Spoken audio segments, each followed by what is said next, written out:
Welcome to Born on the Bayou Sports, a Houston sports show made for Houstonians by Houstonians. Join Tim Costello and Scott Barzilla every week as they break down the latest in Houston Astros, Rockets, and Texans news. Tim's a former minor league broadcaster, and Scott has written 2 books on the Baseball Hall of Fame. Yeah, if Javier could get it figured out, it would make things a lot easier because he was that guy everybody was counting on this year to be a Cy Young candidate, take that big step forward and help anchor this rotation with Fromber. Since he's come to Houston, you can look at the development of guys like Carlos Correa defensively, Jeremy Pena defensively. I mean, you can know Alex Bregman's, certainly I think a better than average third baseman. And now you're putting teams in 3rd and 8, 3rd and 7, 3rd and 9. Now here comes Will Anderson. Pin back your ears, let's go. So if you're Bayou born and bred, or just like spending time in the H, sit down, relax, and stay Houston strong.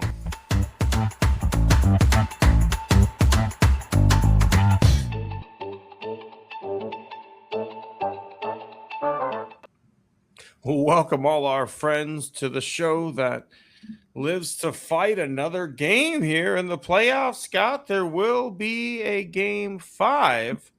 Outside of that, I don't know. But hey, it's not a sweep.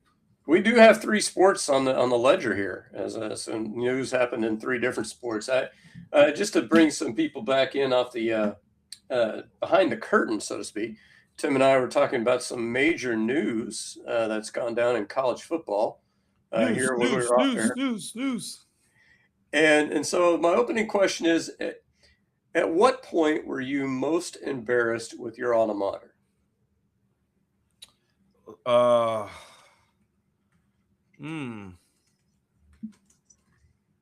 That's a so is that for college or? We can include Lake if you want to throw that in there. That's a good one. Okay. So like the Tony Levine years were pretty fucking rough. The fact that like UH has a head coach that after he got done at UH literally had no other offers and runs a Chick-fil-A franchise in Sugarland. Like that is what this man does now. Good for him. Hey, that's a good job, man. But I'm just saying, like, no one else was like, he wasn't a head coach, but he was a good coordinator. Like, nope, you now fucking cook chicken. I feel like that's probably the low moment there. We're kind of been on the. I mean, our baseball team sucks. Every year's a fucking new low moment. I don't know, Lake. I don't know. I don't know. What do you got? So 1995, 96-ish. It's the end of the Pat Sullivan era at TCU. And we start the season 0-10. And we are going into SMU. And just to give you a little bit of background, since, that's probably a little bit before your time, TCU had maybe more than its fair share of arrest that season from the football team. And so the signs going into the SMU stadium were "Welcome Texas Criminal University." And I was like, you're not wrong. Yeah. and of course we beat SMU to not go winless, 1-10 that year. And Pat Sullivan's out. Dennis Franchione, who I always called the Italian Lombardi. I'll let you sit on that for a minute. He came in and immediately took us to some bowl games. But I'm trying to think at Lake. I think what I will say is I won't say our football team was bad, Tim, but I will say for some reason we were on the schedule 3 times for other teams' homecoming games. I don't know. Just nice. How about a golf team? I got a golf team moment for you. I've graduated. My brother is a senior, and he's playing with 2 freshmen. And one of the it's a qualifying round, practice, right? One of the freshmen talks in the other freshman's backswing. So my brother goes, hey, man, don't worry about it. Just take another one. Not a big deal. Kid's an asshole. So he let's pitch another one. Like the kid who got called an asshole, runs and tattles on my brother. So apparently, like, this is a new coach. He'd been warned that, like, you got to get all these seniors out of here. They're all problems. They're going to ruin your team. So he takes this moment to kick my brother off the team. My mom then, like, takes it all the way to the fucking, like, CCISD school board and threatens to sue everybody, but, like, still can't get him. Does get him back on the team. But in that time period, there was a homecoming parade that I guess at this point the golf team gets a float because there was no such thing when I was in high school. You never got a fucking float. Yeah, so this year they're getting a float. And my mom felt it was a little unfair that Cameron wasn't going to be on that float because at this point he wasn't officially like part of the golf team. Actually, I don't think he ever got back on. I think she lost that fight. So like she's like, this is bullshit. You know, like she's sending him to tournaments as like an individual medalist from like Clear Lake High School, but he's not officially part of the team, right? Like she's found ways to make that happen. That like Cameron Costello, independent, right? Like someone whose country has fucking abandoned them in the Olympics. So that's where we're at, right? So she feels he needs a float. So she like somehow commandeers a golf cart. And he is now a solo float in the homecoming parade, just sitting there like waving to everybody. So I'd have to say that's probably a low moment for Clear Lake High School, if we're going to be completely honest. So my low moment of my freshman year in high school, right? We had a foreign exchange student from Spain, and his golf swing looked mysteriously like Seve Ballesteros. I don't know I don't know what would have made him do that. But we had one from Sweden, Frederick. Oh gosh, Frederick was a piece of work. So at district, he shoots for him a high score of like 85, right? Because he was pretty much like a 5 or 6, in most days. And so our coach asked him, what happened? He said, I didn't have a hamburger at 9 and my hair was bothering me. And so a coach who didn't leave a whole lot left to the imagination said, Frederick, you're a pussy on the bus in front of everybody. That was a pretty hilarious, but also low moment. Also, my other favorite moment was when we had a golf tournament at Bay Forest. We had a bus that had a tape deck, and one of the juniors at the time, when I was a freshman, put in 2 live crew into the tape deck, blasted it on full volume, and so our coach drove into the ditch trying to get the tape out of the tape deck.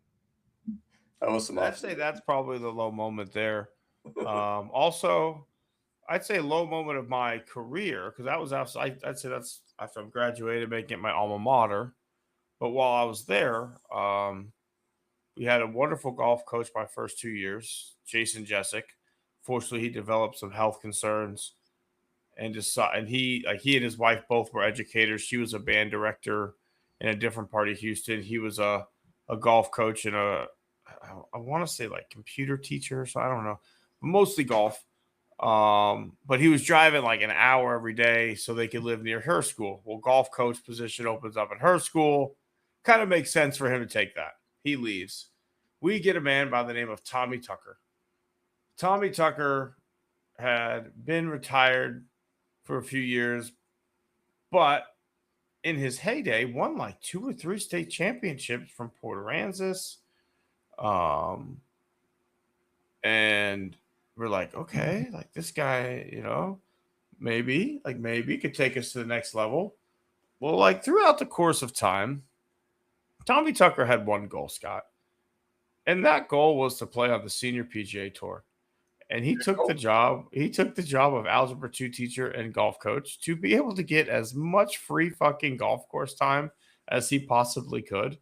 And had no idea what his students were doing, had the lowest practice attendance rate. People would like come up, shoot a 37 at practice, then like say that they have tutorials every other day of qualifier. So that way their scoring average is 37 and they're like the number 2 golfer. And you're like, you have 1 score in the books. And then also you have a 52 in government. Like how the fuck are you saying you're going to tutorials every day when you have a 52? My mom caught like several people like smoking fucking joints in the park where they were supposed to be at practice. Needless to say, we didn't make it out of district that year, Scott. And Tommy Tucker was a one-hit wonder. But yeah, that was definitely a low moment for the golf program when the first tournament he didn't order the bus and he didn't realize you have to drive the bus yourself and he had no bus license. So we're all just like sitting there, like, hey coach, like tee times normally start like 8 and it's like 6:45 and this tournament's in the Woodlands. Like, where's this bus, man? Like, and he goes, I don't know, man. The athletic directors normally. So I'm like, no, they do not, sir. Sir. So then this woman, this mother, just hands over her Suburban to this guy. She goes, just take it, get him there. And he is doing like 105 miles up 45. And we're all just like, holy fucking shit. And we get there at like 7:52 for an 8 a.m. shotgun start, right? Like 1 or 2 putts as you're tying your shoes. And, oddly enough, Scott, we didn't play great that day. Many of us got off to a slow start. And he had the audacity, as your coach did, to ask, what happened out there, guys? Well, my personal low, freshman year, right? And our team was loaded. We had a guy that never qualified because our coach had a rule that if you broke 80 in a tournament, you automatically got into the next tournament. This guy was never above 80. Except we had it. So my best and worst moment. There is a 3-person playoff to be the 5th spot on this. And this is a 2-day tournament. Like, we're going to be out of school for 2 days. I'm like, man, because we're playing the Woodlands North course. Like, yeah, man, this is fucking balls. I go out there. So you remember, Clear Lake Country Club, right? So, when the par. It was not a country club when I was there, but I do remember the course. But we were on the 9, starts off with a par 4. They kind of rotated which one was the front 9, back and forth. But so we're on that 9. Okay. Number That's 1 to me. Number 3, I roll in about a 15-footer for birdie. Number 4, I chip in off the green, canned it, birdie. Number 5, that par 3, I was pin high for about 30 feet, canned it, birdie, and I just coasted from there. I shot 38 on that and beat, one out by 1 shot. So I'm going to this tournament, and I'm like, I'm feeling good about myself. I'm a freshman, basically on varsity, and like, this is fucking awesome. Go out, shoot a 103, 106. Our number 1 golfer shot 81, 83 because we played Wedgwood. I don't know if you ever played Wedgwood. I have. I was off the first tee, and I can't remember. It was like a weird, funky, configuration. I pull out my 3-wood, and the starter's like, I'd put that club away if I was your son. I'm like, this is a 3-wood. It went downhill from there. I had never. That course was just absolutely torture. Yeah. There's a lot of courses from my high school days I'd like to attack now that I can kind of put the ball where I want. I could not do that in high school. I played Bryson golf in high school, but hey, I think we've dodged it enough. We've beat it. Let's talk a little NFL draft, Scott. Sure. We haven't talked about our Texans in a little bit, and Nick Caserio, as he always done, made moves, right? I think coming into this draft, he had averaged 5 trades per draft, either up or back throughout the process. And once again, hey, he trades up this time in the first round, which was nice. Goes and gets a guard / center that maybe some people didn't have as highly, but I do think the 49ers wanted him. And I do think that the Texans identified a guy that fit what they wanted to do, right? And I think that was a Texans-ish pick, right? He's a Texans guy, can play the interior. Then in the second round, you go and get a tight end from Germany, kind of a project guy, maybe too slow for a wide receiver, but really fast as a tight end. I wanted, again, Koziel out of UH, but I do think there's something interesting here with this guy. But again, this is that Patriots lens again. So let's get some really good tight ends and run 21 personnel or 12 personnel. I got a good story on that one. So the guys on the morning show, they were talking about the fact that his fiance actually met Texans representatives at a game, and they're talking to her, and they knew everything about not only him but her. That's fucking creepy. Yeah, it is creepy. But could you imagine if she didn't know? Like she thought about it later and like remembers the Texans logos, but she didn't think of anything at the time. And could you imagine, like if this is her saying in the morning show, "Hey, if you get 3 catches, baby, we'll do some lines back at the apartment, baby. Come on, let's go." How creepy would it be for her? He's like, "Oh yeah, I'm engaged. Oh, we know Diana. So volleyball. What happened? You were great in 10th grade, and then 11th grade, you just stopped playing. Like, come on, we've been watching you, okay? Yeah. And when we really thought you had something, volleyball. What happened? Oh, and then you played soccer.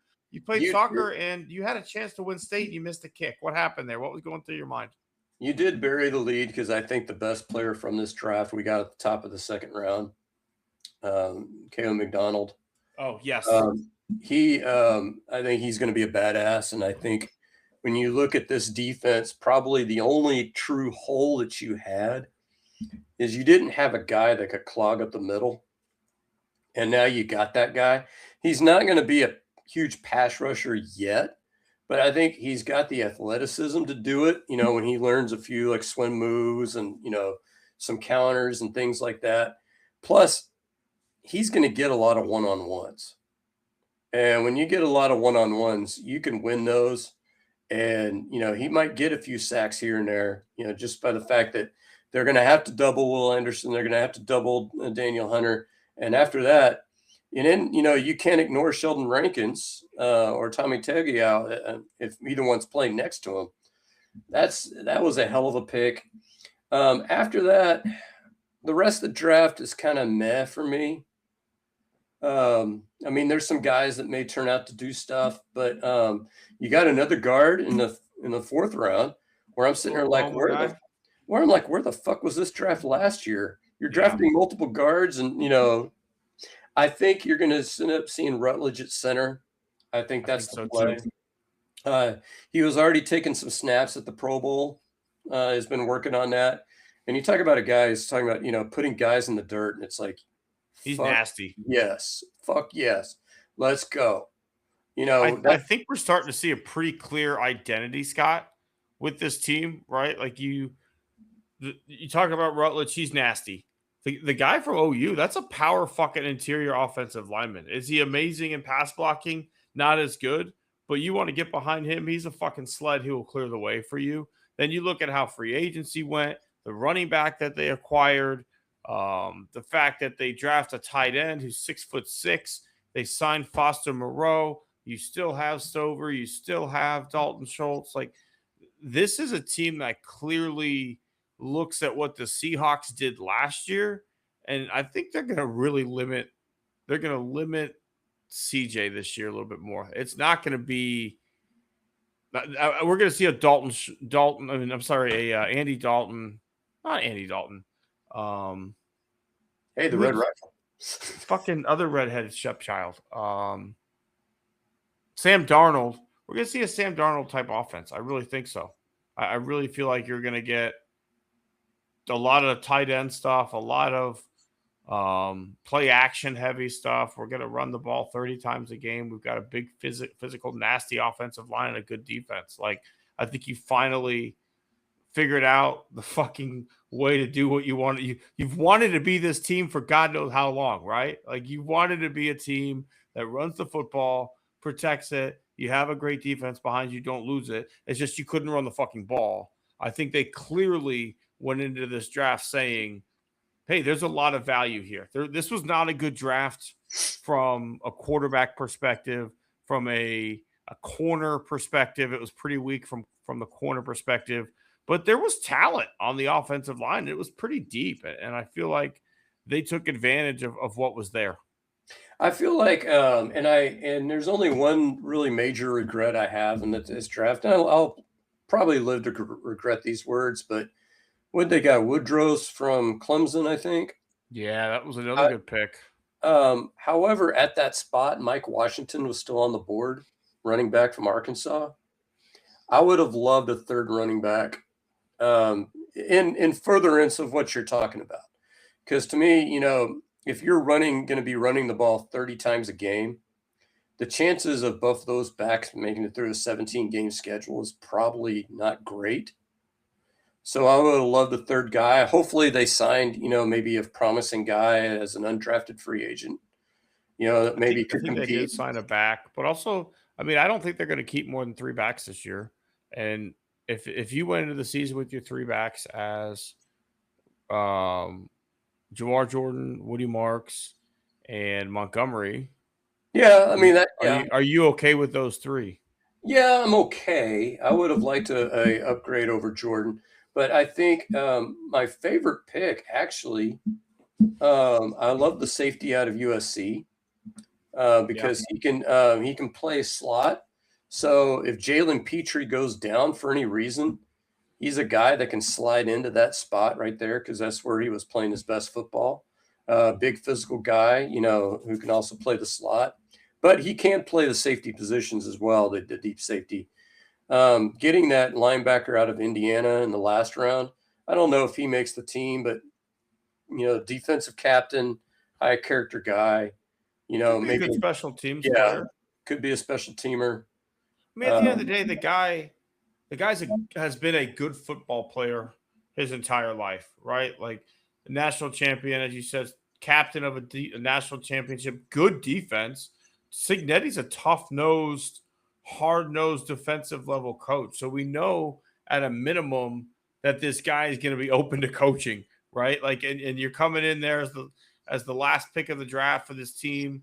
You got to do what you can to make the team. I got to think he balls out on special teams. I'd like to keep an eye on him in camp, and he could be maybe a guy that when you finally decide to get rid of OG because we can't stand him on the offensive side, and you can't justify him as just a special teams guy. Maybe that's a guy who can do some of those things. That's a good call because what I liked last year is I liked seeing British Brooks running the football. I did too. And so, if you're going to keep four running backs and him as a kind of a hybrid running back fullback, you're cutting Dari. That could allow you. Did they cut Dari? Did he sign somewhere No, else? he's. I don't think they cut him. Well, I think he was a free agent. I thought. Maybe I don't know, but I Um, mean he had no business running the football anymore. That was for fuck sure. And so at that point, is he a good enough special teamer to only do that? Right? Like if he brings you no value as a running back because we don't want him running the football. And yes, the backup kicker thing was fun, but it's a very rare scenario that we need your fourth string running back to go in and knock in an extra point, right? So and you can't tell me that between our Indiana linebacker and Woodrow's, that one of those two can't be a good gunner on yeah, special teams. I have to think so. I have to think that there are other options that maybe we just didn't get the look. Because OG wasn't bad, No, he but was a good special team player. I just don't think he's roster spots are limited, right? And how many special teams only guys are you really keeping if they can't serve you elsewhere? No, But that's a discussion for end of summer. When we get into training camp, let's move on to the Rockets, Scott, because they found a way. You were right, I was wrong. Rockets found a way to force Game 5.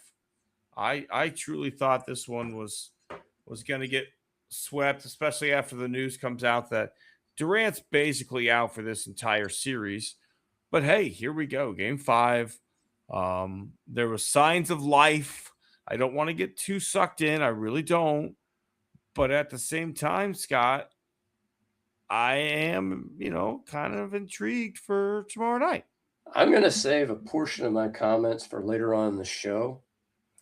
However, just to leave this out there, since we're recording a day early, is there anything in this series outside of winning it that changes your opinion about the trajectory of this franchise?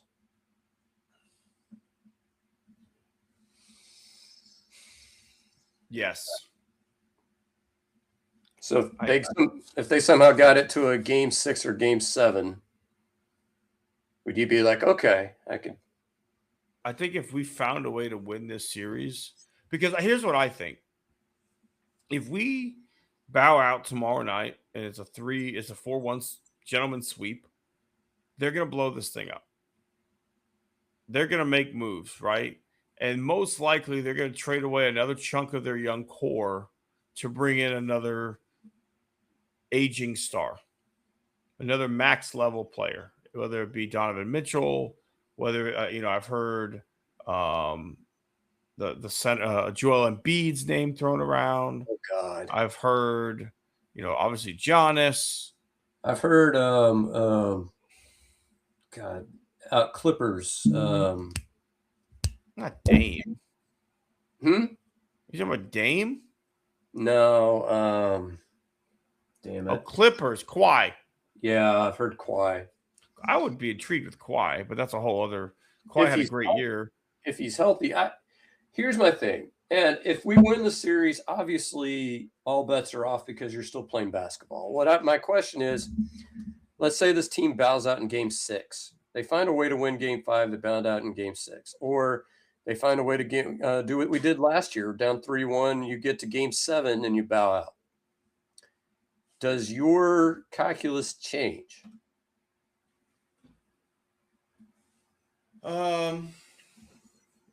If Durant doesn't play the whole rest of the series, we force game 7. I do have a little bit more optimism. Because here's the deal: trade Durant. Clearly, this group plays well together without him. I don't think he's gonna. We'll talk more later in the awards show. I don't think Durant's taking this team to the promised land. No. The one game that all year they've thrown double teams at Durant, and this team fucking folds like a lawn chair. Right? Like we are not a healthy Durant in this playoffs away from making a run. Right? Do you think if Durant was healthy, we would have already been done with the series? Because I don't. No, I think what I was going to say, we're going to talk about some of those issues later on in the show, but I'm just going to ask a general question, right?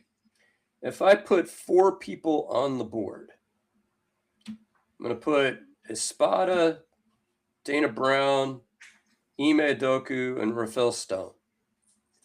Who do you fire first? Probably Ime. I think I'm there with you. I wasn't there probably maybe even last week. But he's handled this series so poorly.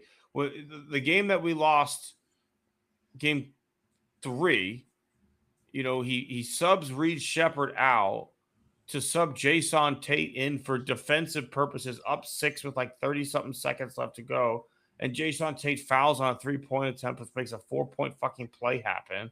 Then we turn the ball over, and with the final, we just found a way to hand a game over that never should have been in that position. I'm getting there later on in the show. I am. Oh, but that's without going into too much. He's the guy to me that he's Mark Jackson, right? Like Mark Jackson took the Warriors to a level, right? Like the Warriors were in need of something different before Mark Jackson got there. They were struggling. They had been in the Donnie Nelson days. They were that, four guards in a center and throw up threes kind of offense. And now you've got these 2 young guards. You've got Andrew Bogut. You had obviously the first overall pick to get Bogut.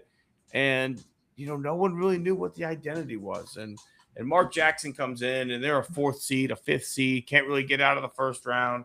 But then you go and get, Steve Kerr, and he turns them into what they become, which is a championship team. And to me, that's kind of maybe what Ime is. He's not a bad coach, but he's not a championship coach. Yeah, I think I'm number 1 with you there. Number 2 is the harder question to me. What was the second part of the question? Basically, But who should be fired first? Who should be fired second? Oh, It's kind of a harder question. I think Dana Brown should probably be second because I don't want him touching free agency or the draft. That's a separate conversation that I'm going to talk about here when we get to the Astros. But I think Rafael Stone failed this team. Agreed. Thoroughly. And of course, we never know because they'll never tell us how much, how many are the fingerprints of Ime on this roster?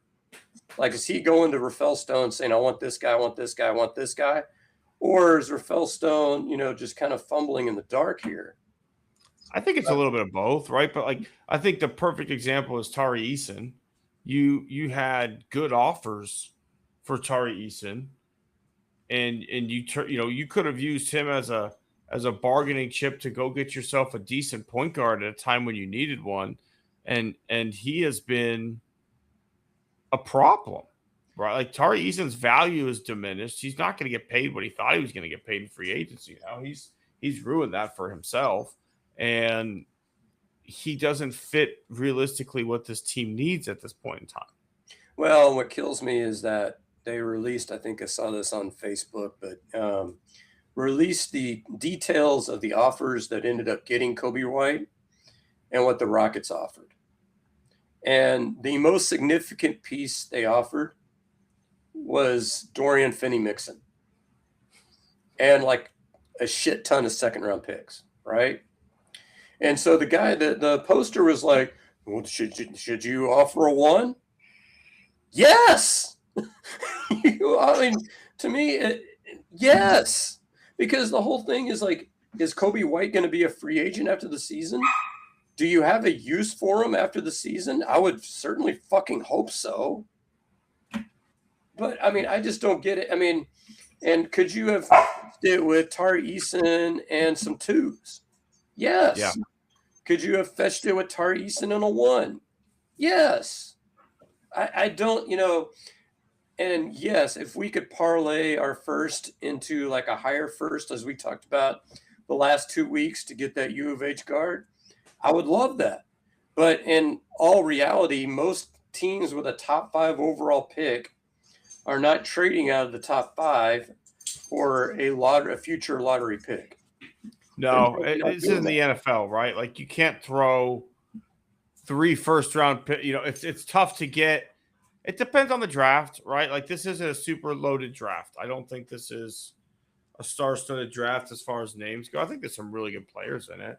And especially Kingston Fleming is one of them. And another kid from UH, Senak, is going to be a really good player. He's like 6'10" and can shoot the basketball and plays good defense. But, there's not a ton of franchise-changing talent in this draft necessarily. So I don't think it'll be terribly expensive. But I don't think if you have the 5th overall pick, you're just handing it away for Tari Eason in 6 seconds.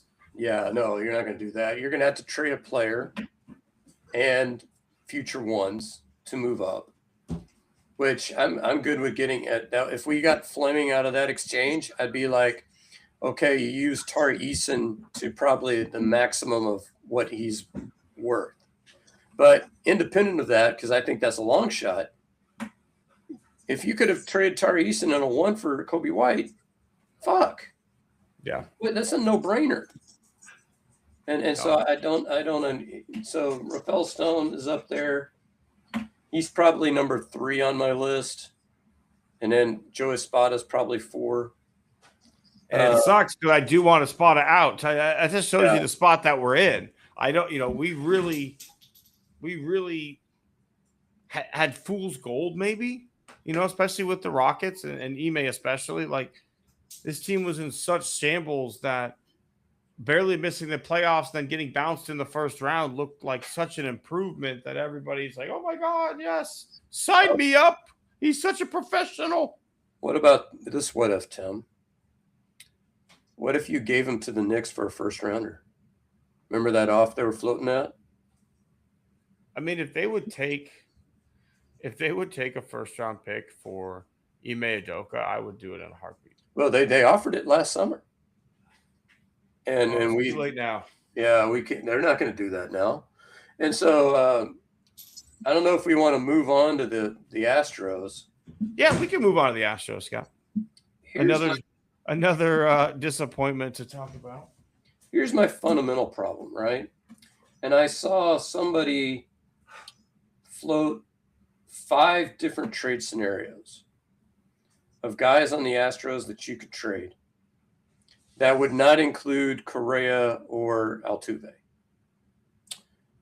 And if you pulled all 5 of them off, you would probably get somewhere between 10 to 15 players, right? And they had a funky system of setting up value, and I who the hell knows how they were coming up with that. But there are some major decisions. We are Astros circa 2006. Yeah. And because you remember that was a pretty good baseball team, because you still had Pettit and Clemens. That was the Preston Wilson year. That was Biggio. And so what direction? So you can go in 3 directions if you're the Astros. You can tear it down and kind of start a rebuild. You can just keep trying to keep the Titanic afloat and not spend any more money, but not get rid of anybody, and just kind of hope things turn around. Or you can damn the torpedoes and spend your way out of it. Now, I don't see us bumping it up to $300 million. So what this team needs right now is they need a person in the room who you can trust to make that decision. Because I can go both ways, but you got to make a decision now. No, I tend to agree with you. You can make, like, you told me there's not a team that needs a bat in July if Christian Walker is still playing like this that wouldn't like to acquire a guy hitting the way Christian Walker has been hitting, right? That's going to be extremely attractive. If you go down the road of trading Jordan, which I don't want to do, to a playoff run team, that should bring in a ton of prospects. Like that should bring in the top five players in people's systems, right? Well, they had him going. This guy had him going to Milwaukee for like 4 or 5 guys. So, I mean, that would be pretty, and throw them in the other league where you only face them 3 or 6 times a year. So you only meet in the World Series if you're going to get there. But I mean, it's not going to be this year the way things are going, unless you are buying pitching. Because I don't know if I sent you that Fangraphs article the other day, but they basically said everything we've been saying. Like there's no. You look back to 2024 when the Astros found a way to turn it around after a bad start. They just needed the bats to wake up. They needed some things to go in the right direction. They were still pitching pretty well. There's no one that's going to come save this team from a pitching perspective. This is. Tang pitched good today. You pull him out early, and fucking Ryan Weiss goes in and sucks again. Murray's gonna get starts. Like unless Hunter Brown gets healthy, and you just go and acquire arms that are good, that's the only thing that's saving this, right? Like, unless you go sign Trevor Bauer, who just threw a no-hitter, by the way, in independent ball. In the Atlantic League. I used to work in that league. It's a good league. Let's not talk shit. Long Island Ducks are a well-run organization. Hey, did you see Eaters were in that league. Did you see Amai's rehabilitation start? Yeah, we're going to talk about that. It's fucking 5 runs, 5 earned, 6 runs. One pitch clock violation, one wild pitch. Yeah, not good, Scott. Not fucking good. It's the cultural thing. He's not used to Whataburger. They need to take him to that 2-story Whataburger in Corpus. Yeah, maybe that'll. Oh, it's like in the Human Centipede episode of South Park, we're like, "Oh, I'm so sorry, Kyle. Oh, fucking, he's just having Whataburger. Oh." All right, so, but to me, Scott, right? To get back to it, like, Burrows is okay. He's okay. But Mike Burrows isn't going to all of a sudden turn into Garrett Cole. I think we can all agree that If we get a 3.5 ERA the rest of the way from Mike Burrows, that's a win. Amai coming back and turning into Shohei isn't happening. Hunter Brown coming back and being good, you can probably count on that. But that's not enough. Like, you need 2 more legitimate starters, and you need legitimate bullpen arms. We cannot continue to have converted starters go out there and try and run them 2 and 3 innings at a time, and you don't know when to pull them out. Get a guy who can get you fucking 3 outs and get him out of the game, and you can use him again the next night, give him a day off, and then you can use him again the fourth night. Like, that's what you need. Legitimate bullpen guys who need 15 fucking pitches to get up, and then they're ready to go. You know, like Darren Oliver lasted forever in baseball because he's a legitimate fucking bullpen guy. Wheeler, Qualls, all these guys had long, lengthy careers as bullpen guys who had specialties. Not, hey, we got so many good starters, let's just stick them in the fucking bullpen. Alexia Gondo was out of the league for 2 or 3 years. It was a fun experiment, but he couldn't fucking stay consistent because it's not a good way to win. So, you are downing Peter Lambert, man. Peter Lambert's going to lead us to the promised land. Oh my God. I was high on him. I was high on Lambert in the fucking offseason, man. But but he's coming off 2 good outings. So do you really think that's the starter that's going to save the season is Lambert? No, I'm obviously kidding, but I think you may have found something in Spencer Arrighetti. Okay, so that's one. That's one guy. So if you can get, you get Burrows, you get Brown back, there's 3. So you need, what the hell happened? What the hell happened to Costanza? I don't understand that.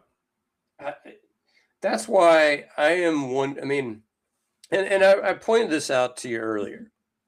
And, you sent me Dana Brown's comments, giving old Joey Spada the vote of confidence, because that's as the manager, what you want to hear in April is you want to hear your general manager already giving you a vote of confidence. That's what you want to hear. But saying, well, he can't help the injuries. So it's either you're picking injured players or you're not using players correctly or warming them up correctly or, dealing with aches and pains correctly, or it's dumb fucking luck and God and fate or whatever just kind of points his finger randomly and goes, you're out for the year. You're out for 6 weeks. You're out for a month. It's one of those 3 things. And I'm sorry, after 3 years in a row of being one of the most injured ravaged teams in baseball, you can't tell me that it's dumb fucking luck. No, I agree with you. And I've had this discussion on Reddit with other Astros fans, I've talked about before, where they just defend Dana Brown. And there are things you can defend him for, right? Like, I think he was given a very tough task by Jim Crane, right? Stay competitive, don't spend money, and rebuild the farm system, right? Like, those are 3 kind of hard things to do, because the best way to rebuild the farm system is to bottom out. You don't bottom out if you're staying competitive, and it's really hard to stay competitive without a good farm system, and it's really hard to stay competitive without a budget to spend or being told, hey, you can go do these back end deals like the Dodgers do and delay money and all this other stuff, right? Like, the Astros don't do any of that. So he's fighting with a hand behind his back in that sense, and I will agree. However, I agree with you. The things that are in his control are not great. Like, Bryce Matthews is your first pick. He had a good night tonight. He had a homer and 2 other hits, but the guy kind of looks lost at the plate. I'll give it a little bit more time, but it's not like you're being fooled on big league breaking stuff because it's just the first time you're seeing it. You're just fucking tardy on heat. You can't catch up to big league heat. It did look like he changed his stance tonight. It looked like he kind of went, how like when Morgan Ensberg used to get 2 strikes, he completely changed his stance to like no high step. We're in Morgan Ensberg 2-strike territory now with Bryce Matthews. It looked like, whatever. Guy had 3 knocks. If that's what it takes. I just the free agency signings are questionable. You go to the Korean League to get Ryan Weiss.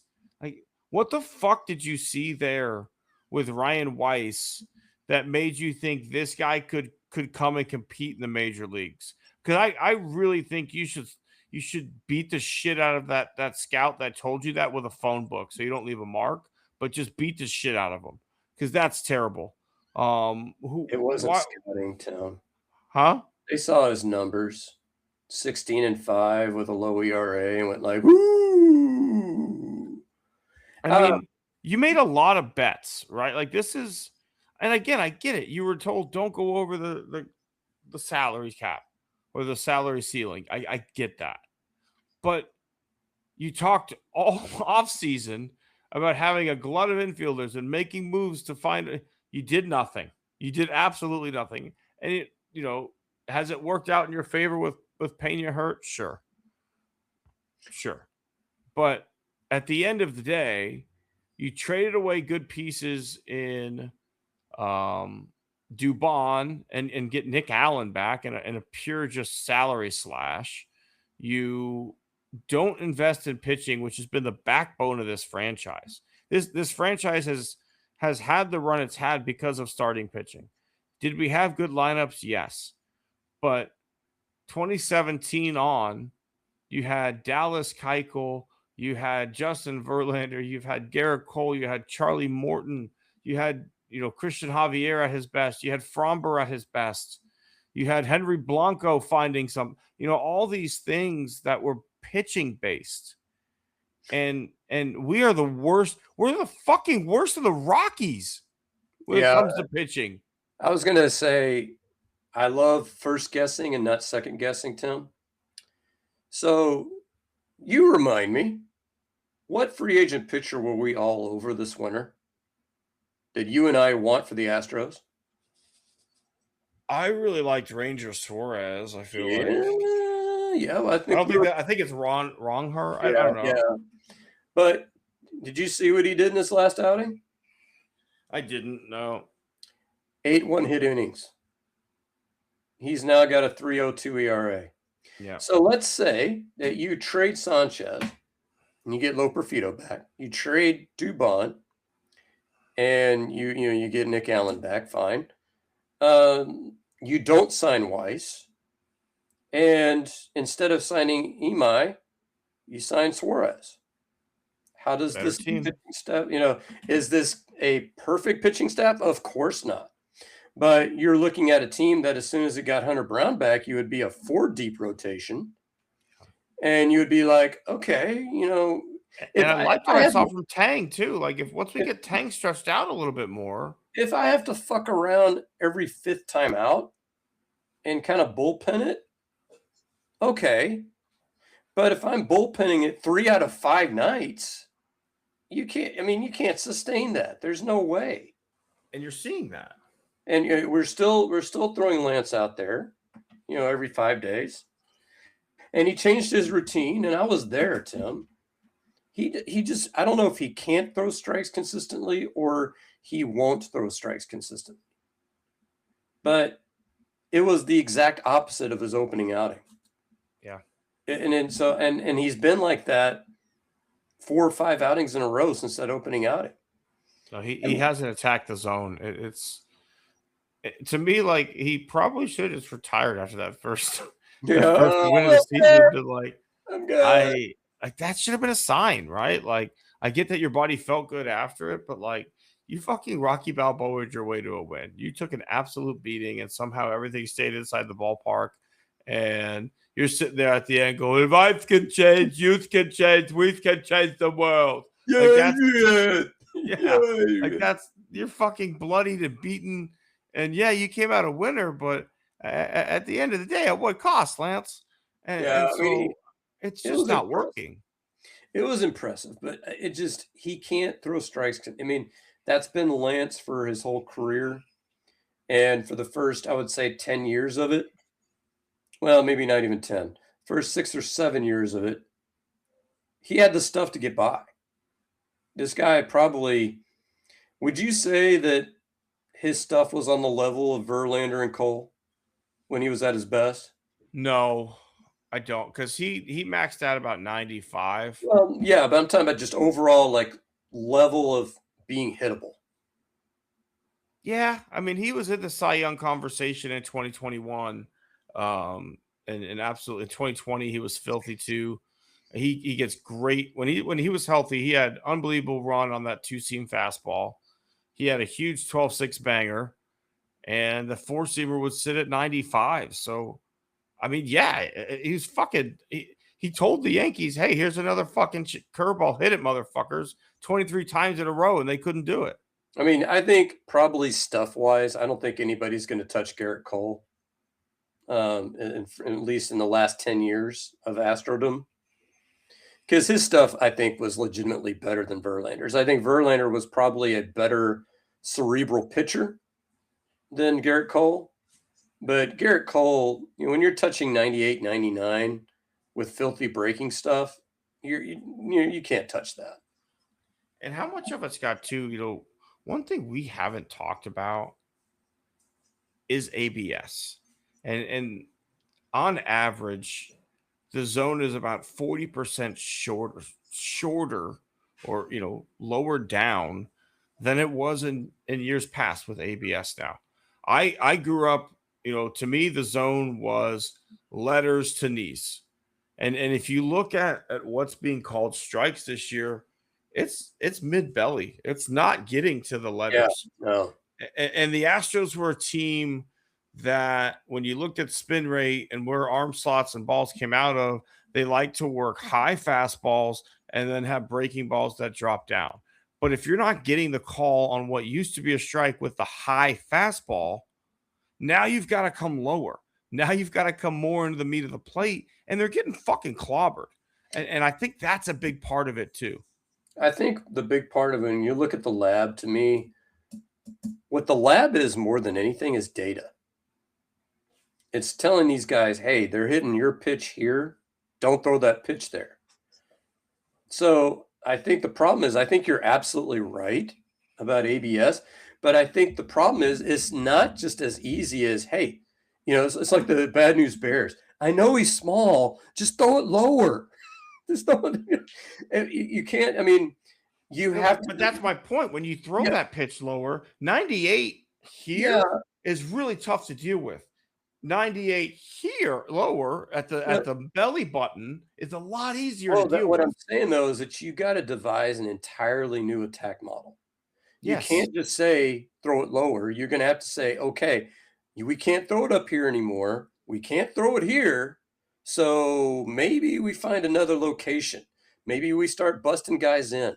Maybe we start, saying, going back to the old ground ball days, like the beginning of the Luna area where we wanted all these ground ball pitchers. Maybe that's what you do. But I think, it's going to take the lab.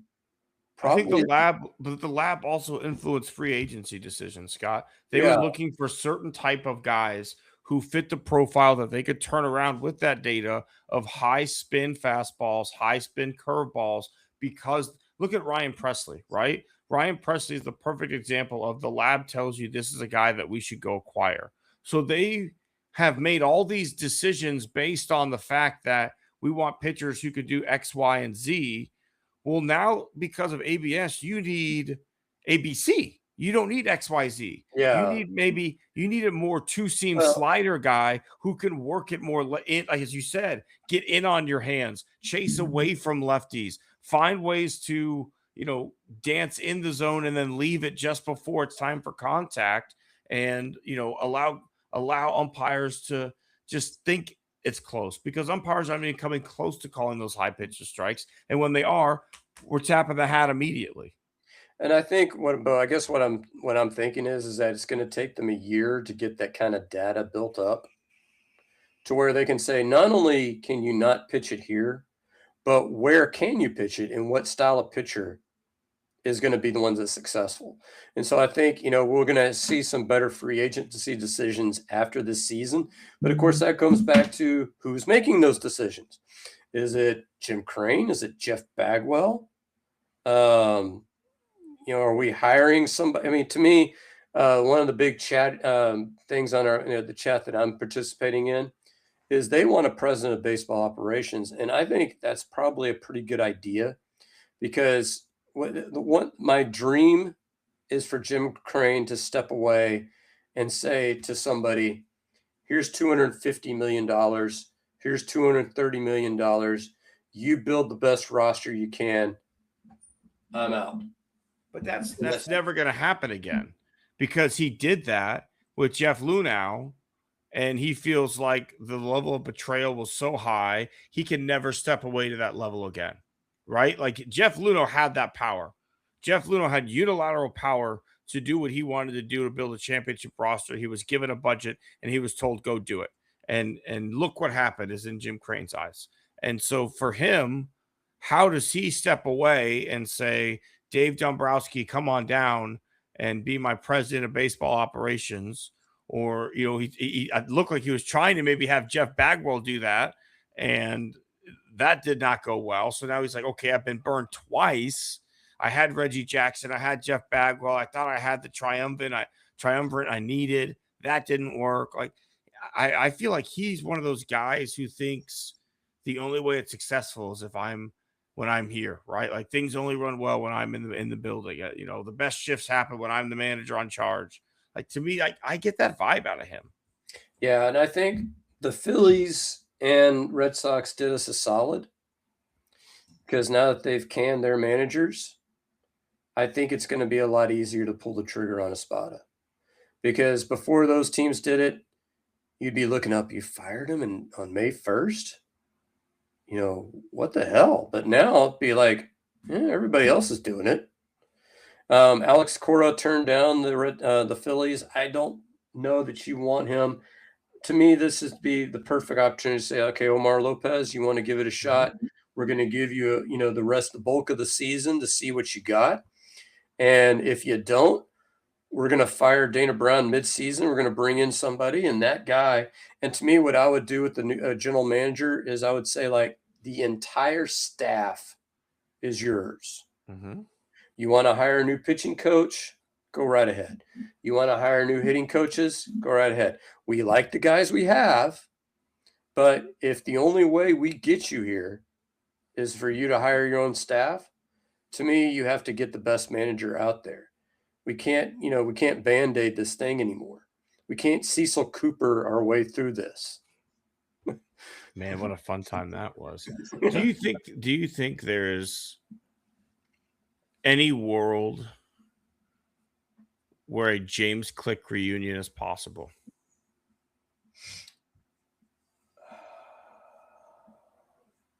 I would love it if there were. Because I don't think Luhnow's a possibility, right? Like I think we could kiss that fucking ship goodbye, because I'd love Luhnow back. But James Click did a really good job here, and basically went to the mat over Jake Myers. Kind of was proven right, at least in the last year, at least what he thought Jake Myers could be. And a lot of the scouting decisions he made were pretty good. We just traded away a lot of that stuff. So would you go to James Click? I know we would, but is there a world where Jim Crane could say to James Click, you know what, I was wrong. I'd love to have you back as president of baseball ops? See, I think the problem that Click was facing is he was fighting a two-front war. Mm-hmm. So he is fighting Dusty Baker, and he's fighting Jim Crane. I think, and Jeff Bagwell and all that shit too. Well, but anybody on Crane's tide, right? So to me, the only way I could see it happening is Click would have to say, the manager's my guy. Yeah. And I think, because if you make that Wilson Contreras trade, Click manager is not going to turn that down. Now, would we have won the World Series with Wilson Contreras? I don't know. Were we better off getting Christian Vasquez? Maybe. But it's not a good look when your GM's making moves and the manager's going, no, not, that's not a good look. And so I would have to think there's going to have to be push and pull from James Click. James Click would have to be willing to say, I'll clear moves with you, but I need my own manager.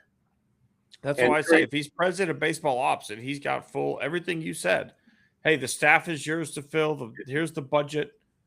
But the only things you can't do are trade Jose Altuve and Carlos Correa. Well, I would say what Crane would probably do is any major move you're clearing through me. That would probably be the Crane move. And I don't think Click would come back for that. That's the problem, right? because I don't think Crane is going to give. The only way that he would give somebody president of baseball operations and do everything I'm asking is it would have to be a Dombrowski type who's more of a traditional baseball guy. I don't think a new age guy is going to have his ear. I think that's kind of the problem. I mean, I think looking back on it, we really undervalued what James Click did at the time. I think we really were sold a bag of goods with Dana Brown, and as a fan base, at least as a podcast, we were all in on it, right? Like if you looked at what we thought Dana was responsible for with the Braves, we thought we were going to get a guy who could rebuild the system, buy early and buy low on prospects coming up and showing things. And he's done fucking none of that. Well, and I think you and I were on board with Click the whole time. I mean, in particular, we were on board with it, but we also weren't like, oh shit, we got rid of Click. Okay, well, I mean, I don't know. I'd have to go back and listen to the pod from that time. That Miles Straw trade was witchcraft. That was like classic, like Moneyball, where he was like, stop playing this guy at first. You won't keep playing him at first. Yeah. Okay, fine. I'm going to fucking trade him away from you. But getting Yainer Diaz and Phil Maton? Yeah. And then the Seattle trade, where you get Rafael Montero, Kendall Graveman for two guys. Abraham fucking Toro. For Abraham and the mob accountant. Don't forget the mob accountant. Who was that one? Joe Smith. Oh, yeah. Perfect. Put him in middle relief. Nobody will know. I think Click was a fantastic GM. I think he was an accountant for the Gambini crime family. Maybe. I think he's a guy, like, if I'm being realistic and I'm looking at to hire a president of baseball ops, like, to me, James Click's at the top of that list. Like, I understand previous relationships, all those other things play into it. But if we could tap back into what he was doing here, I think that's the way to go. If you're James Click, where do you see your career? I mean, he's not in a GM chair yet. And I don't know if he has any major prospects. I think he interviewed in Colorado when they hired Paul DePodesta. Yeah. But, I mean, that's the other part of this equation is would he sit there and go like, shit, I'm not getting any more opportunities. This is all hypothetical too, right? Because I don't think we ever live in a world where Jim Crane would call James Click. I don't. No. I think it's a smart call, though. I think that should have been the call you made the moment you realize this Dana Brown thing isn't working out. This guy's an assistant somewhere else. I can give him the promotion. I know how he works. We were a competitive franchise. He went through a very rocky situation and kept us not only competitive, but, championship level throughout the whole fucking thing. And I chased him out the door after a World Series. Because I think the problem is that whoever your general manager or president of baseball operations is going to have, whoever it is going to have a difficult conversation with Crane. And that difficult conversation is, as currently constituted, this team is not going to win. And so do can I talk you into spending another $40 or $50 million? No. Okay. So what do you want to do? Do you want to do the Drayton McClain thing where I sign a Preston Wilson or a Carlos Lee here and there, and I go like, look, see, I'm trying to win, when we have one of the more intelligent fan bases out there? I don't think you can trot out one decent player and go like, look, we're going to win now.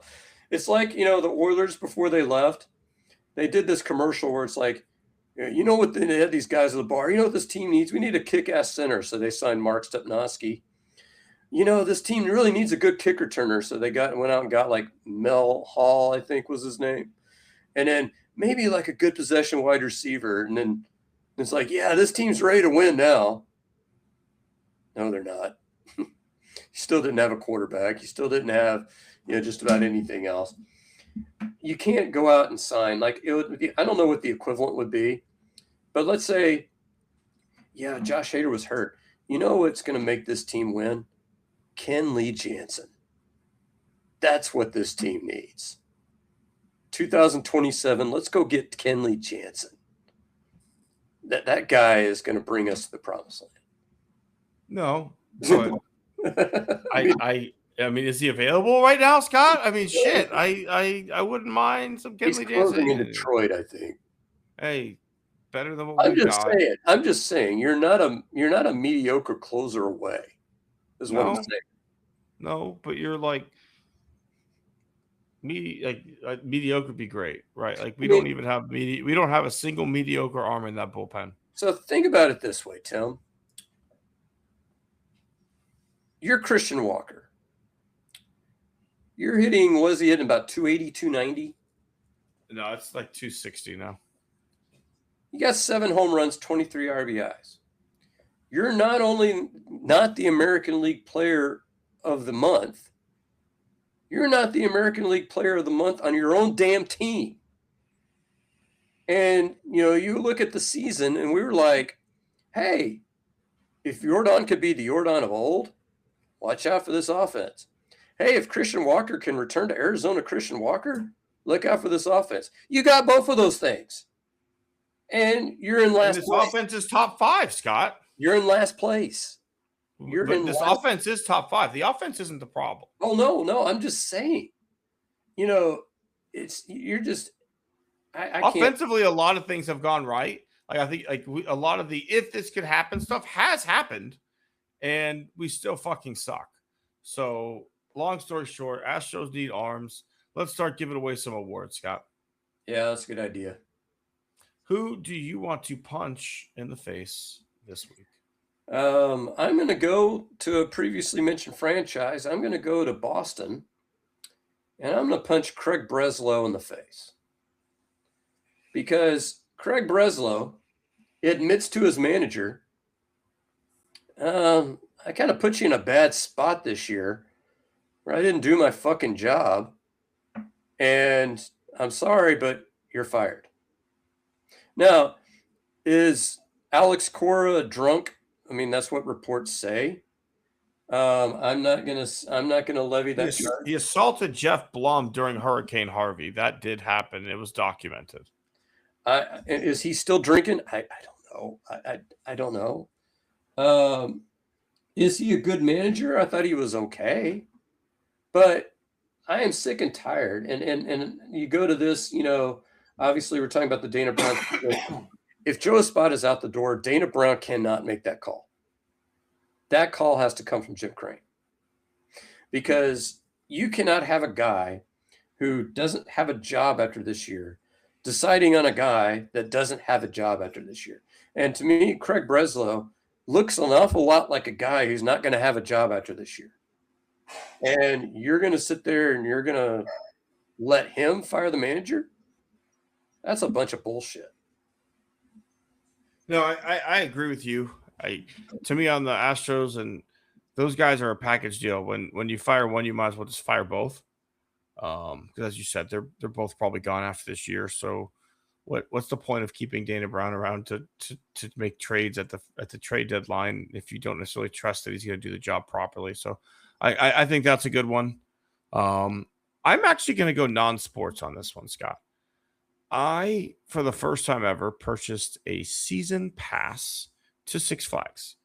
My daughter had a field trip there on Friday, and comparing prices and everything, if I go one time, it's basically like $50.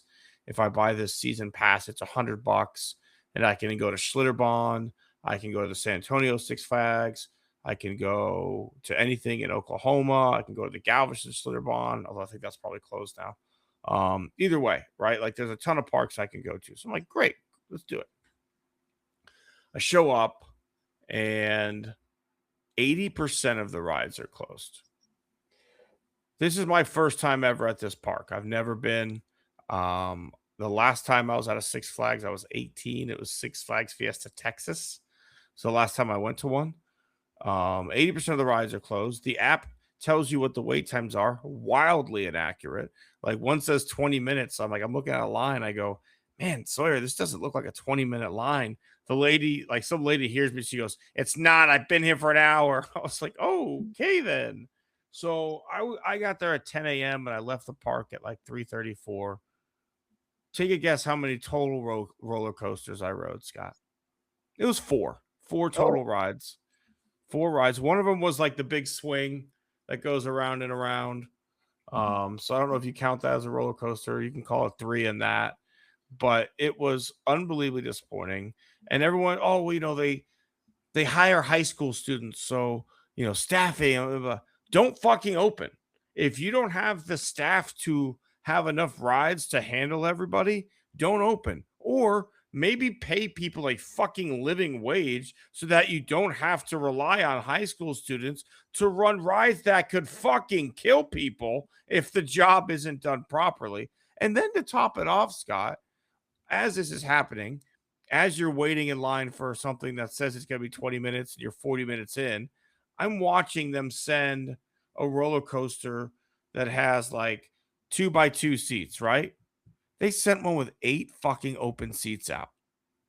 8 open seats. And not even all of them as singles. There was a fucking empty caboose just wide open. They sent it.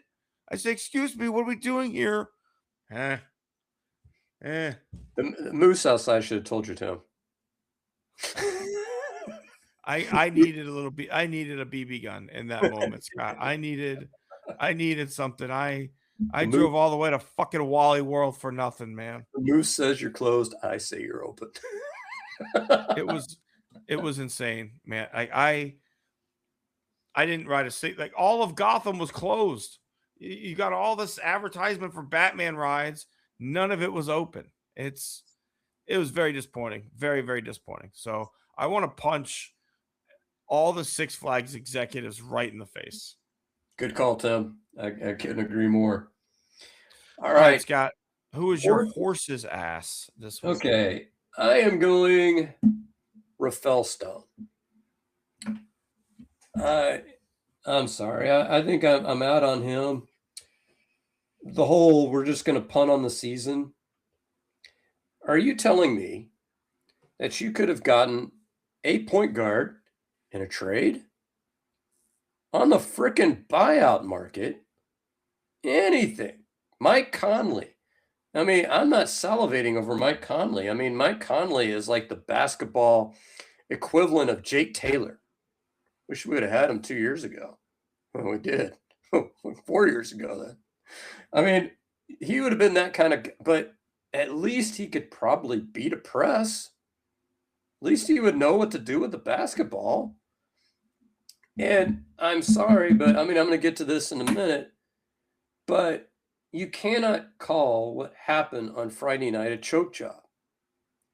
The reason why you can't call it a choke job is because it's happened multiple times this year.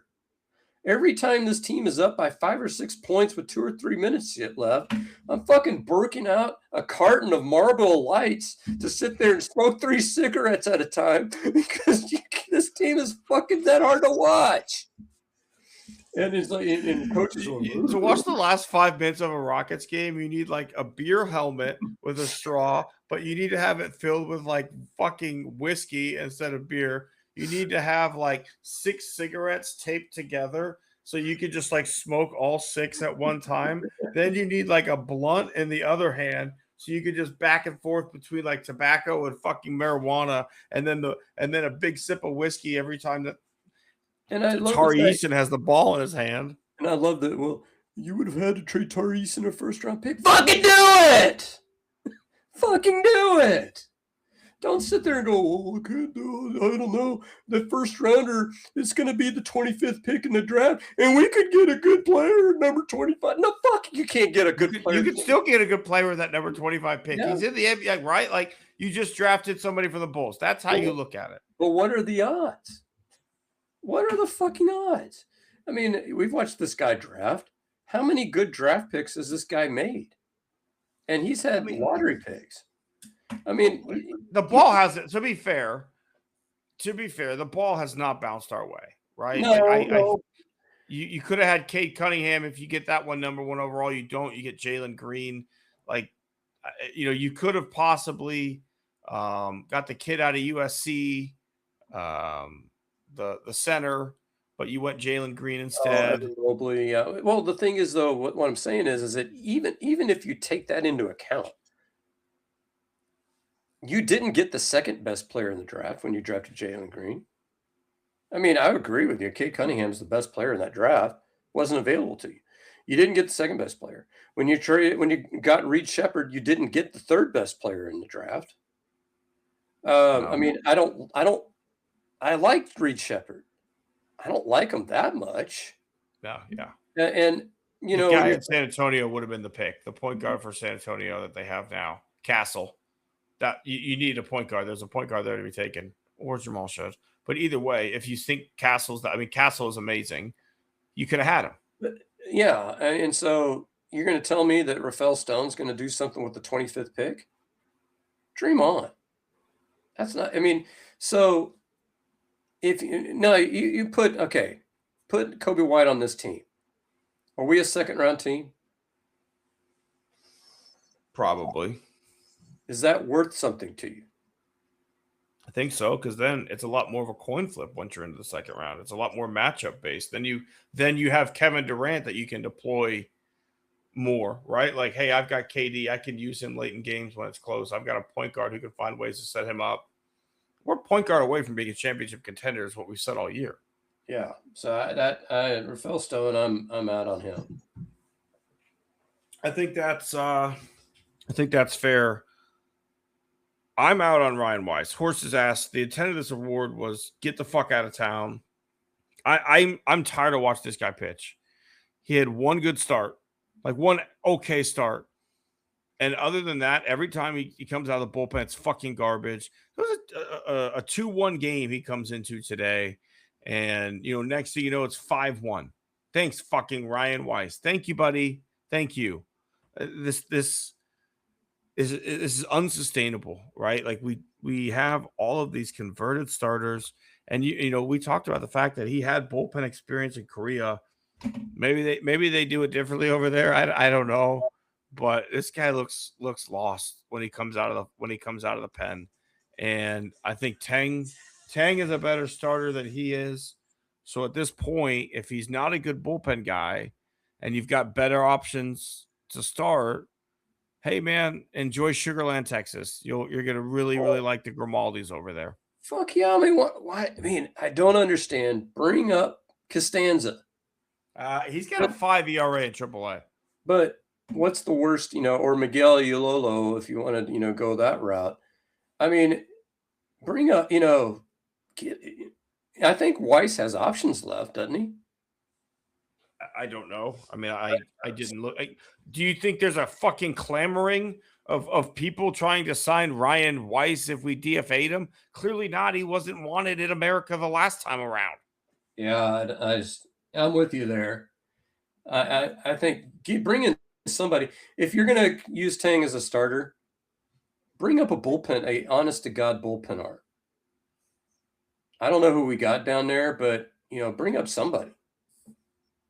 No, for sure. You're telling me you don't have a AAA closer who could come in and be a 5th or 6th inning guy?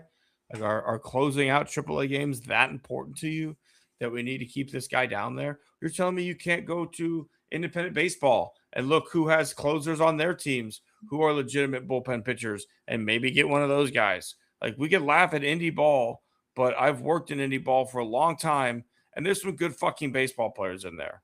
For example, Ryan Matzik was found in indie ball, and he's a pivotal reason why the Braves beat your 2021 Astros for a World Series. The guy threw 99 and could fucking William Tell a ball off the top of your head if you wanted to. So, there are arms that can be found there that are legitimate bullpen arms. We just need to look, because what we're doing right now, inexcusable. If Ryan Weiss gets trotted out there again in a tight game, it should be an automatic fireable offense. And you brought up Bauer. I kind of scoffed at it, but to me, why not?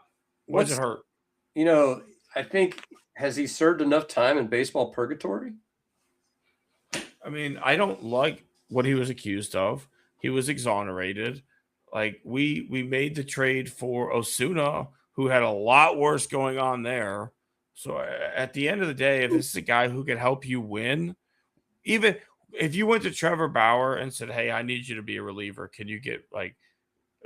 Even though here we are talking about converting a starter again, but like, hey, at least he's a fucking legitimate major league arm.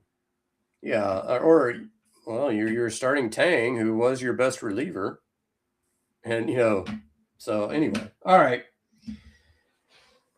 Good news. Trying for some Hat good tips. vibes. I am going to go with one Spencer Arrighetti. He's been up for 3 starts. He had twins. Reportedly, that's why he didn't start the season with the team. They waited. They took their sweet old time calling him up. That's another, thing about Dana Brown, but we'll ignore that for the second. 3 great starts, 3-0 on a team we've won 11 games. He's got 3 of the wins, and he hasn't even been here all year. And so, I heard him speak on Family and Faith Night, or Faith and Family Night, I guess is how it's said. And who knows? I don't want to judge somebody else's conversion. It sounded genuine enough.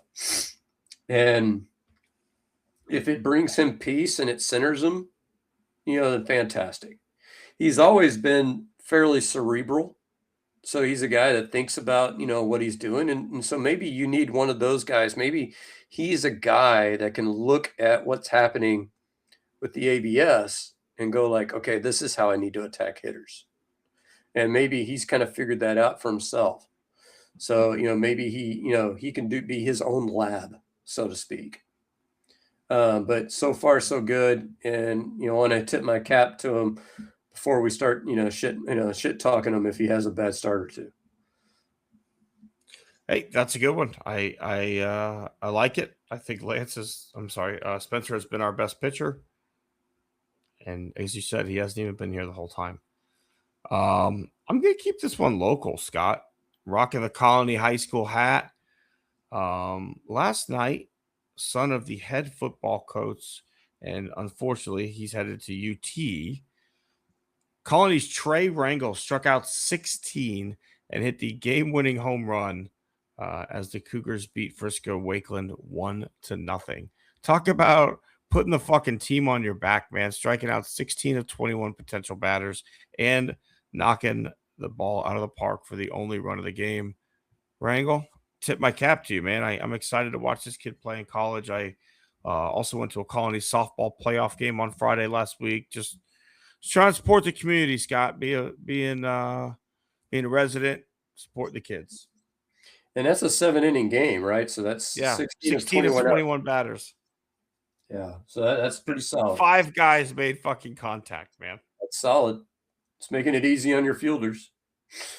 I probably get a little boring out there at some point, man. All right, so is it that time?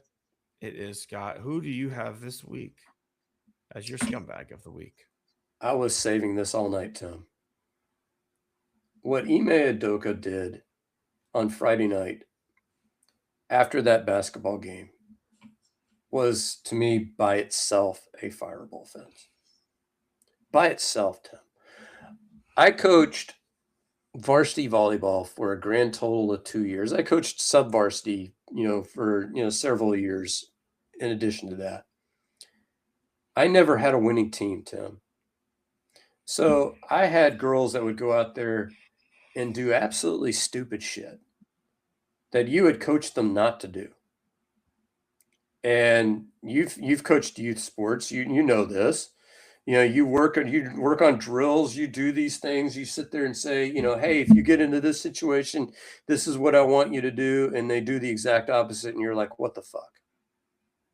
But when there's a camera in your face and there's a microphone in your face, you don't throw your team under the bus. And you certainly don't do it when it's happened at least a half dozen times over the course of the season, the exact same thing. You blew the biggest lead in overtime history to the Minnesota Timberwolves when you were up, 10? With 3 minutes to go, and you somehow found a way to lose that game. And so you sit there and you watch this happen, and they do the same thing over and over again. You're just like, I've tried nothing and I'm all out of ideas. And then when they stick a microphone in your face, you're going to sit there and shit talk your team. You're going to sit there and call them he didn't, I don't think he used the word choke, but he might as well have, because that's what he was saying. And did Reed Shepherd make a bad play when he got the ball stolen by LeBron James? Yeah. Did Jashawn Tate make a bad play whenever he fouled, a 3-point shooter? Yeah. Did, Tari Eason do any manner of bad shit? Or who was it that, didn't hold on, tried to, Jabari could have just held on to it and been fouled? Yeah. All those things are mistakes. But the thing is that if it happens once and you want to sell me on a choke job, okay, I could sit there and go like, hey, the moment was too big for them. I could see that. But the thing is that when the moment is too big for your guys, that's not the time to come out and shit talk them to the media. That's the time when you have a private moment with them and sit there and say, this is what you should have done. We're going to go out and get them next time. I believe in you. You don't shit talk the guys. And you take KD's, Twittergate, whatever the fuck we want to call that. We can take that and we can consider that. And I know you're going to be on that subject next. But even taking KD out of it, what Udoka is doing to this team is killing morale. It's absolutely 100% killing morale. And when you sit there and after game one, or was it game two? Oh, well, I didn't want any more offense in there. I thought we were playing good enough defense. You're a fucking idiot. You're a fucking idiot. And you're going to sit there and shit talk, Reed Shepherd. Is Reed Shepherd a good defender? Probably not. Is Reed Shepherd a high effort defender? Yes. He got, was it 3 steals in game 3? I mean, he played, pretty good basketball. Certainly played good basketball in game 4. And if you have a younger basketball team, when your veteran star just decides that he doesn't want to play, you got to rely on your young talent. And your young talent, Jabari Smith, is showing up and playing good basketball for the most part. Amen Thompson has shown up and played good basketball for the most part.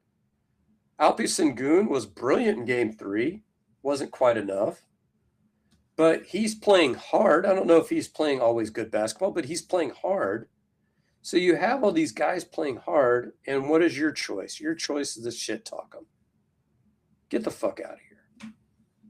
No, Scott, I think that's a great call. I think he is kind of reaching that point of no return, and I wonder if maybe he's feeling it a little bit in the room, and I wonder if that heat's been turned up a little bit, and maybe he realizes that extension is not going to mean shit if I get bounced in the first round if they just traded for KD. So I think that's a good call. I am out on Ime. If he got fired tomorrow, I would not lose an ounce of sleep over it. So I'm going to stay with the Rockets, and I'm going to look at KD. Is nowhere to be found at your home game 3. You could say he was off getting treatment, so whatever you want to say, but he's not there supporting his teammates. He's there for game 4, but I think that's only because of how much stink was made of the fact that he wasn't at game 3. This man has played 1 game in this playoff series. You're going to look at LeBron's playoff record. You're going to tell me he didn't play through some banged upness. He's got a twisted ankle. I mean, every game it's been a different ailment, right? Like first it was a bone bruised knee, then it was a twisted ankle, then it was, patellar, what? I don't even know what we're at now. But now we're at this guy's not going to play the whole series. And I have a sneaking suspicion he wants out. I really do. I think KD wants out of Houston. And I don't think this is as much injuries. I don't think he wants to play. I really don't. There are guys who just don't have that dog in them. And KD don't got that fucking dog in him. Could you imagine, Scott, Hakeem Olajuwon missing 3 or 4 games in a playoff series? Could you imagine that? If you could walk? No, and I think what gets me, Tim, is that some people will get on LeBron because LeBron's been a coach killer in the past. He's been a de facto GM in the past, and maybe not a good one. In some of those Lakers teams where he's making moves and maybe not making them better, but LeBron would play, and I think LeBron would go to ownership and he would say, "I want this guy fucking out." That's what he would do, and I think even like James Harden would probably do that. He probably did do that with Kevin McHale. So if your response is, I can't win with these guys, I can't win with this coach, I'm not going to play, I want out, you're a bitch. That's what you are. You're a bitch. And the thing is that if he would have come in, if he would have played his guts out and we would have lost, and he would have gone to management and said, like, I can't win with this coach, or I need you to move this guy, at least that's showing that he cares enough to want something different. If he wants out, I mean, I'm at the point where go to Sacramento. Sacramento's got the 5th percentage of ping pong balls. Go to them and you say, like, I want, one of your guys and the 5th overall pick. Here's Kevin Durant. I think who else? They have Montiunas, I think, or Sabonis, excuse me. And they have the other guys. The guy used to play with the he was with the Spurs for a while, was with the Raptors. DeMar DeRozan. DeRozan. He's a little old. I don't like DeMar DeRozan as a player, but you can't trade KD for nothing. You're going to have to get a player back. So no, there's got to be some salary there for sure. I'd take Sabonis. I don't know if they do that. I don't know who, there's got to be teams that still want KD. I don't know what his value is. Could you get him for a similar price that you paid? I don't know. Like I'd love for a Dylan Brooks type player to come back in this, because say what you are about Jalen Green, I don't think he's missed at all. But no. trying to swap out Dylan Brooks for Dorian Finney-Smith has been a disaster. Dylan Brooks is a 10 times better basketball player this year than Dorian Finney-Smith has been. He's been hot fucking garbage. And Dylan Brooks had 26 points and shot like 45% from 3 in his last playoff series in the loss that he had. So Dylan Brooks can still fucking hoop. Would love to get that guy back. But yeah, Scott, fuck Kevin Durant. He's a scumbag. He's a little bitch. He's a whiny little bitch.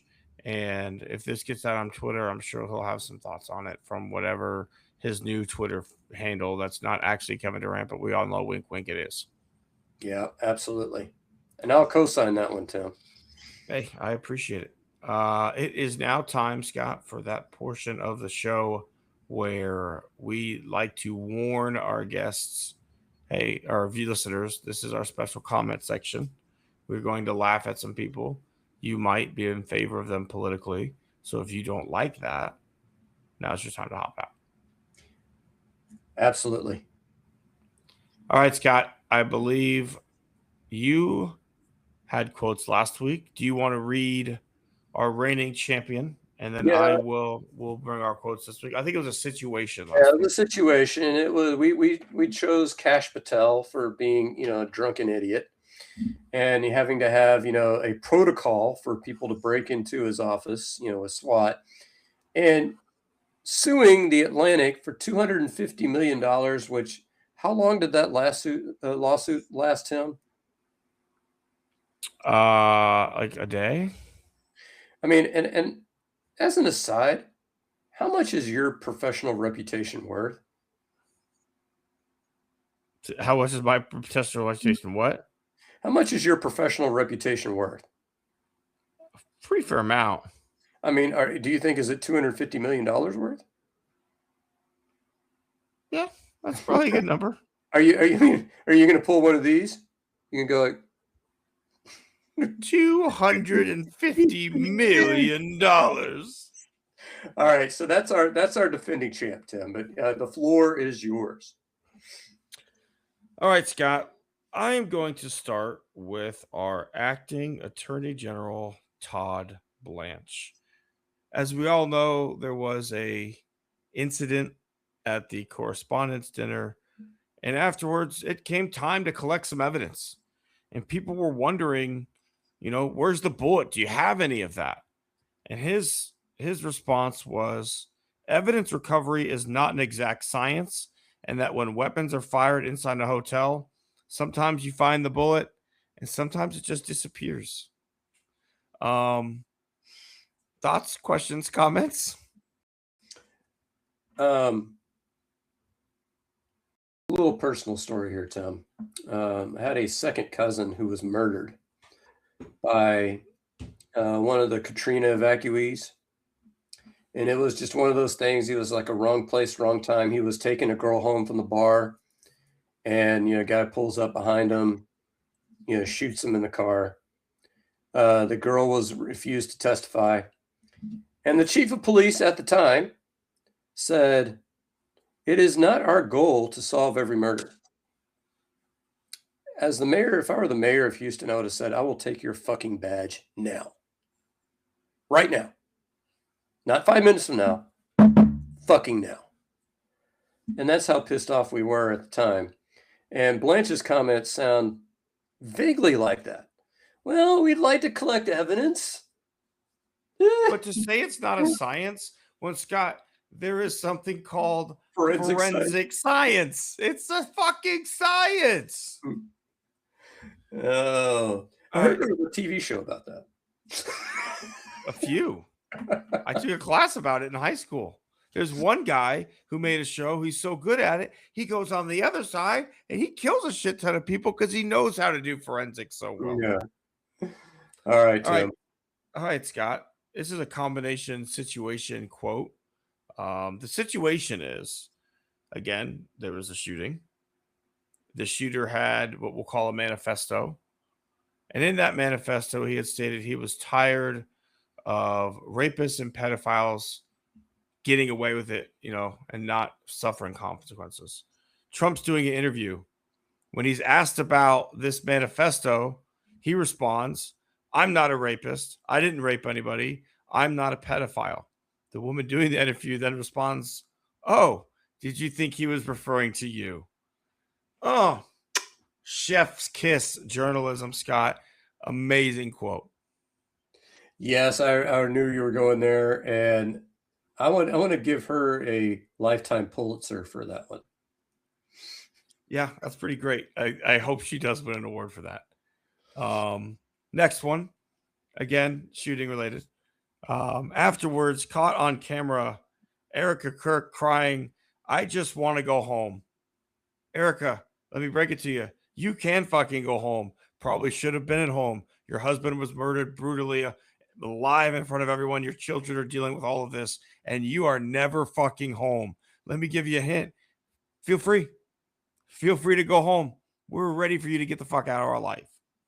Did you see the guy that was just sitting there chomping down on his salad throughout the whole thing? You said he had back problems, and like if he would have got under the table, then they would have had someone come in to have to give him up too.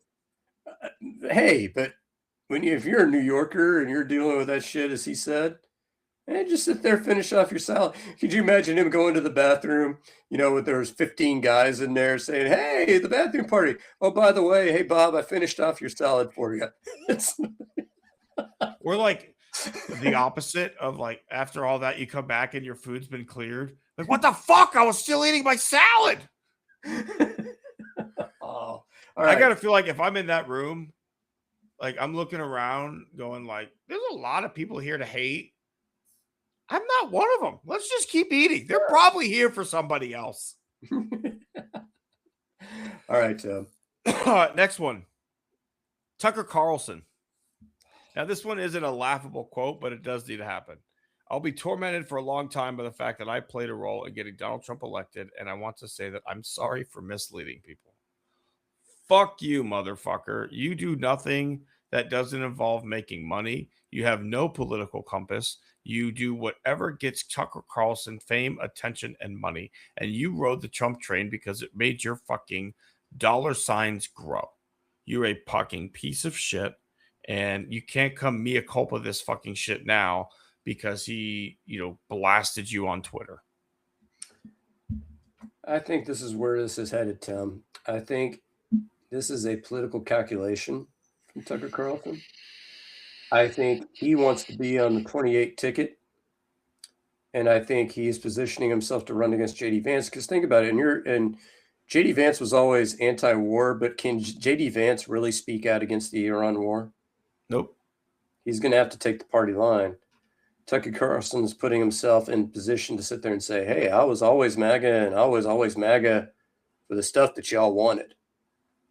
And, I can also say, is Tucker Carlson in the Epstein files? Probably not. So there's 2 points for him. So he's looking to, he's in, and he probably could. I mean, he could position himself to make a serious run. I guess it would not be good for America, though. No. Tucker's a fucking asshat, too. Speaking of asshats, here's a new asshat. This man has fucking brain damage, and it's made him into a despicable piece of shit. John Fetterman on Twitter. I was there, front and center. That venue wasn't built to accommodate an event with the line of succession for the U.S. government. After witnessing last night, drop the Trump derangement syndrome and build the White House ballroom for events exactly like these. So this is a ballroom that wasn't going to cost taxpayers any money.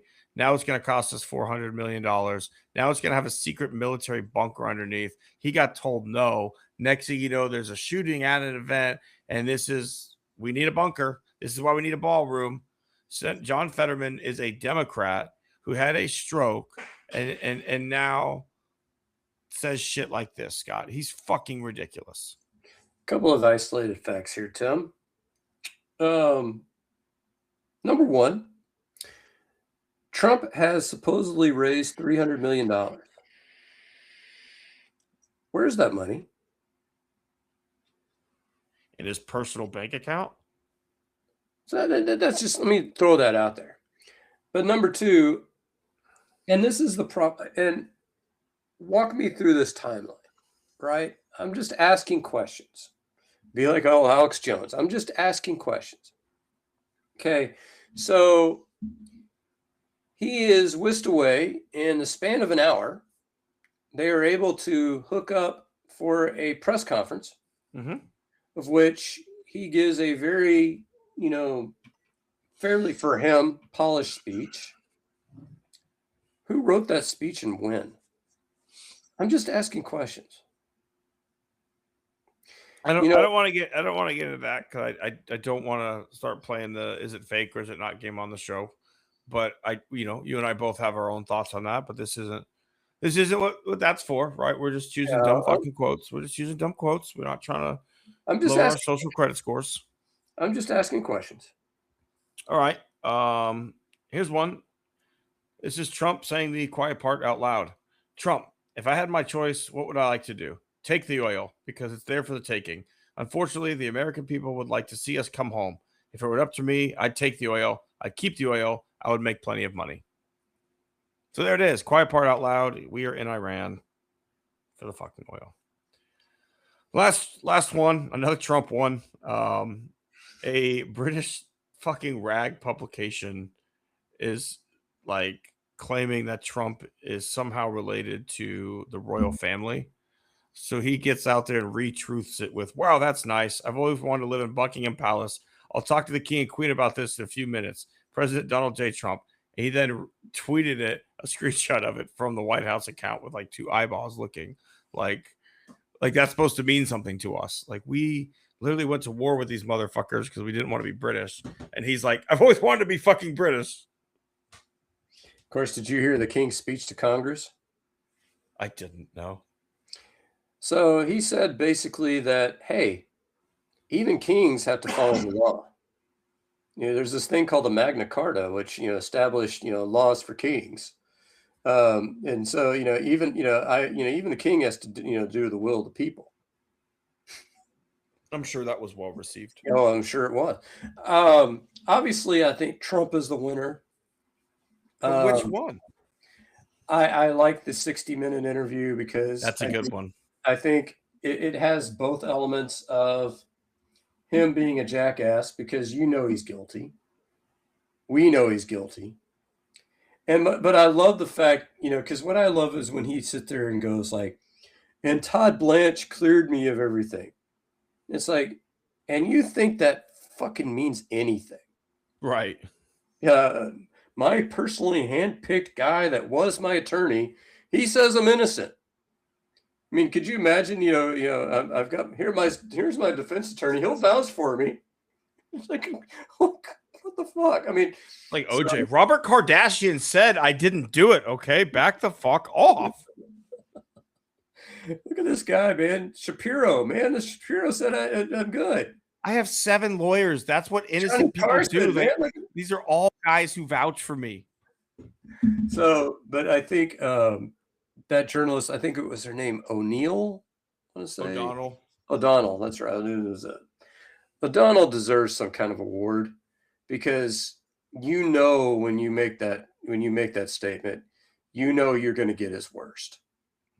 And so the natural reaction for most of these women, and I don't blame them, is whenever you're getting, torn down, whenever you're getting insulted, your natural, you're going to recoil a little bit. And so to me, to have the presence of mind to sit there and go, oh, you thought this was talking about you?